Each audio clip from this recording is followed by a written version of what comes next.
I don't really know how to begin this video because I know the whole world has had drastic changes happen, but I cannot believe, never in my lifetime did I think I would live to experience something like this.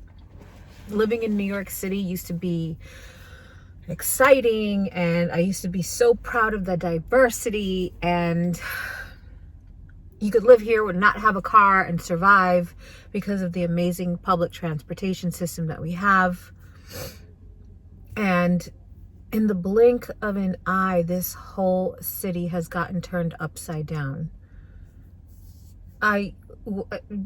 All of the things that I used to think that were so important, like, this is so embarrassing to even say out loud, like my lash appointments, my nail appointments, meeting up for dinners. Not to say that they're not important. You know, I miss my friends and I miss seeing my family, but just, I don't know how to explain it. Certain things like putting out content and making sure it's interesting. It's just, all of a sudden, everything just fell to the wayside. And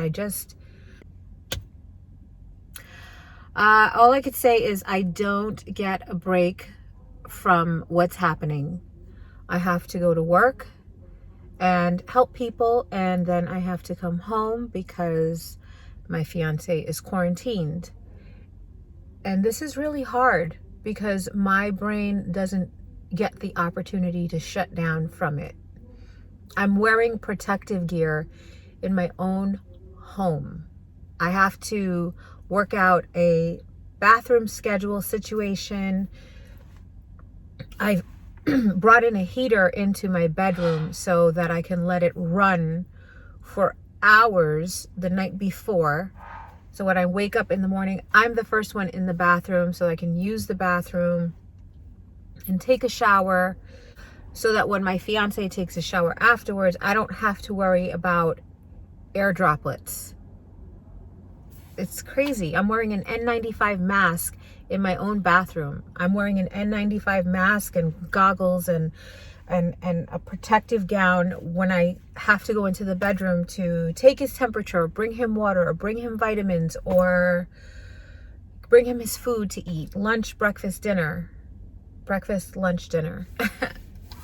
It's just a lot. It's a lot, and I'm tired. And I have moments where I feel helpless, and then I have to stop and say, stop having a pity party. No more first world problems. That is for sure. This is third world problems in New York City. In the blink of an eye, everything has just turned into people wearing masks on the street with gloves. And by the way, if you're not sanitizing in between everything, your gloves are completely useless. I have seen people in the supermarket who've opened up a bag of chips while they're waiting online to pay for their food and putting their gloved hands inside the bag of chips so that they can eat the food. Like, what?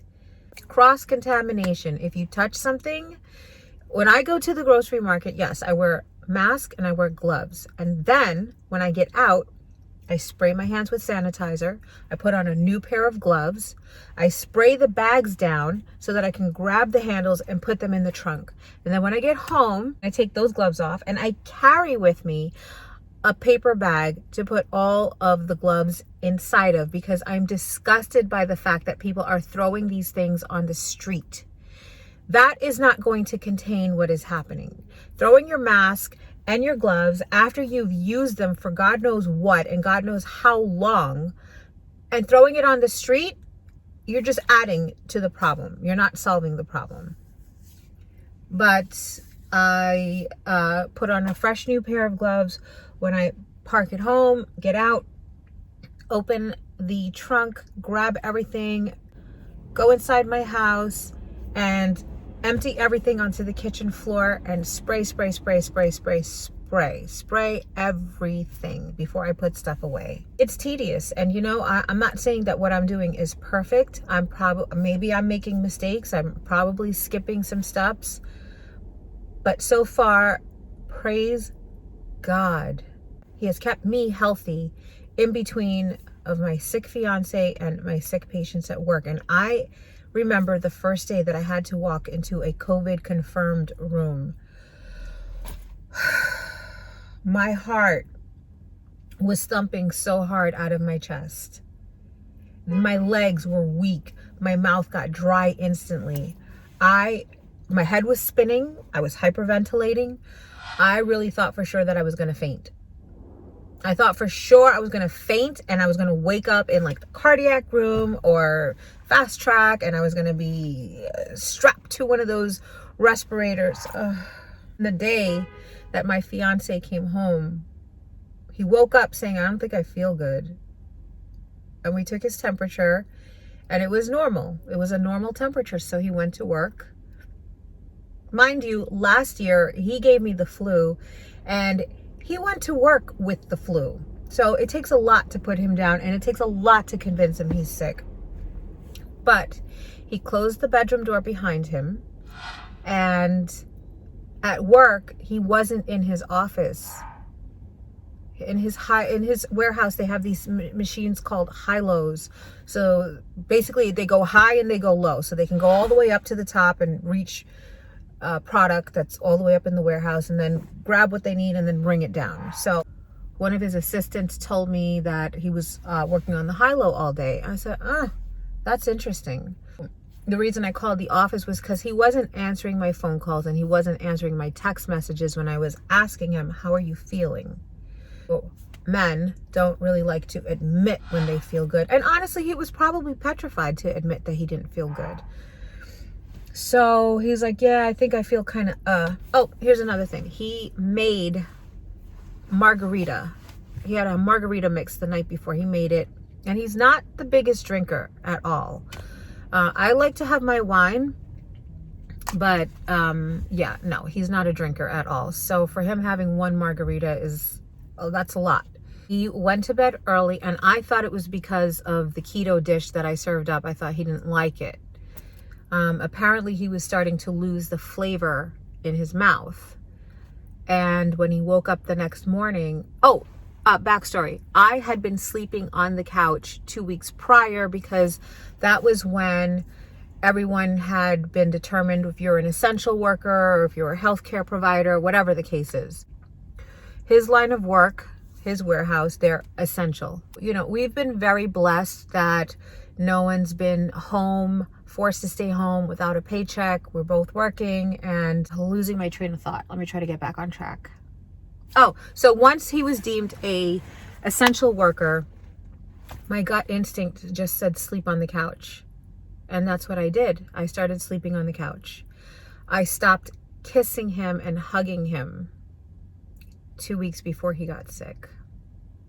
Anyway, I started my natural remedies because this insidious virus, it wants you to lay down and die. It's true. One of the radiologists that I work with, he looked at my fiance's chest x-ray and said he shows the indications because it was showing in his interstitial tissue of his lungs. It wasn't showing in the alveoli, which is the sacs in your lungs.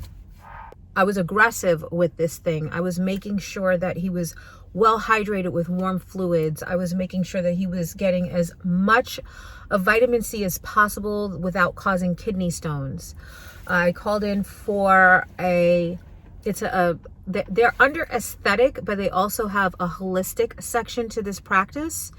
So a nurse came to give us 15,000 milligrams of vitamin IV in an IV bag with other nutrients or electrolytes that are in this IV cocktail. One of them being specifically, and I'm sorry if I'm breaking off into really medical terms or terms that you just don't understand. I think I'm pronouncing it correctly. It's glutathione or glutathione. I found it in a supplement called NAC. Now, NAC promotes the production of glutathione. And glutathione, what it does is it promotes respiratory health. So, unfortunately, my fiance smokes because his job stresses him out. And if you're a smoker, then you're just as at risk as people who have underlying issues. So I had him taking that, the vitamin C, the IV drip. I am not playing around with this. I've gone from handbags to IV bags. That's my new thing because I'm only concerned about my health. 15,000 milligrams of vitamin C. And in this IV bag, there's also glutathione. So it's not what the NAC does. What NAC does is it starts the process of glutathione. And in this IV bag, glutathione is already in there, but because you're getting it intravenously, it's going straight into your system and it's getting absorbed and it's doing what it's supposed to do. And then the 15,000 milligrams of vitamin C is really kicking ass. So between, hate to use this in the same sentence, but between my reconnecting with Christ and reading my Bible and listening to Bible sermons and keeping my faith in God, because I was doing this before my fiance got sick. Because I just, what can shut the world down like this? What can do it? What? How does that happen in just a week's time, a couple of days' time? Everything just stopped. Boy, you got to take inventory when that kind of thing happens and take a look around and notice what is really important. And to me, it was important to have a relationship with Christ again. I let that go. And my family's health. And just, I can't believe how everything that I once thought was so much of a big deal is so not a big deal. I'm grateful though. I would like to bring back some sense of normalcy. I hope that me putting this video up has not created any type of anxiety or frustration, and I'm so sorry if it has. I felt like I needed to vent in some way, shape, or form. I needed to explain what was my mental block of not just being able to come up here. And I'd gone shopping during the Coach sale, and I was going to do this whole haul, and it just all of a sudden was not important anymore. I haven't even used the items that I got. Can you imagine? Haven't even, not once. Okay, well, I really don't know where, whoa, my hairnet fell off. I really don't know where I'm going with this ending to what I'm saying. I will say this. I've been using ginger root on a cheese grater. Put that in a pot. I take lemons, cut them in 4 with the skin still on, throw it in a pot. I take garlic and I mince it, throw that in a pot, and I dash it up with some turmeric. I bring it to a boil and I let him inhale from the cup, and I inhale too, my own cup, and we both drink. So that I finally was able to, after 4.5 days, break his fever.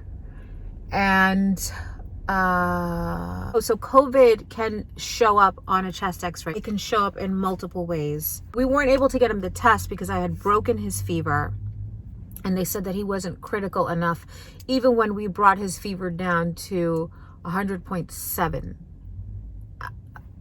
Anything for an adult over 100 is actually considered high and actually considered dangerous. So I'm really shocked that the urgent care wouldn't send him to go get tested, but it's fine. We got the x-ray. And oh, another thing, this thing also is not just viral, but it acts bacterial as well. When he lost his taste and he lost his sense of smell, a week after he got sick originally, he also developed what he thought was a head cold beginning.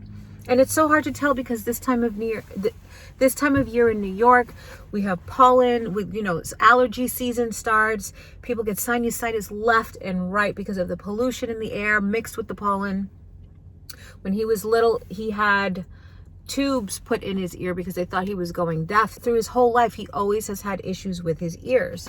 the beginning of a head cold is usually indicative of him that he's having something wrong with his ears. And he did a Zoom FaceTime situation with his doctor, and they put him on antibiotics, which I was very skeptical about at first, because you can't fight a virus with antibiotics. Antibiotics are meant for some sort of like infection, bacteria.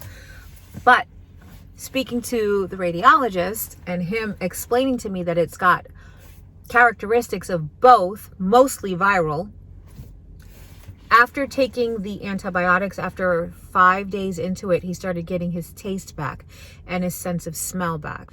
I would keep that in mind. Did I have another? I'm kind of all over the place, and that's just really how I've been, all over the place. I want to start feeling normal again, and I just wanted to come on here and share this with you to, I don't know. I hope, as I said, I hope it didn't bring any anxiety, but I just wanted to share this in case anyone else is going through something similar. And to also let you know that I'm going to do my best to bring back, because I need to do it for myself.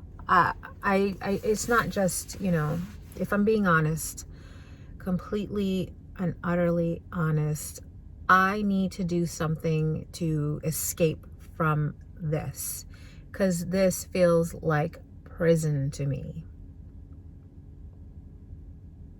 It's just a lot. So, that being said, I hope that you are safe. I hope that you are healthy. I hope that you are with your loved ones. I hope that you can connect with your loved ones. And I hope that in the future I can do something to make you feel better, or to help you escape this. And that's it.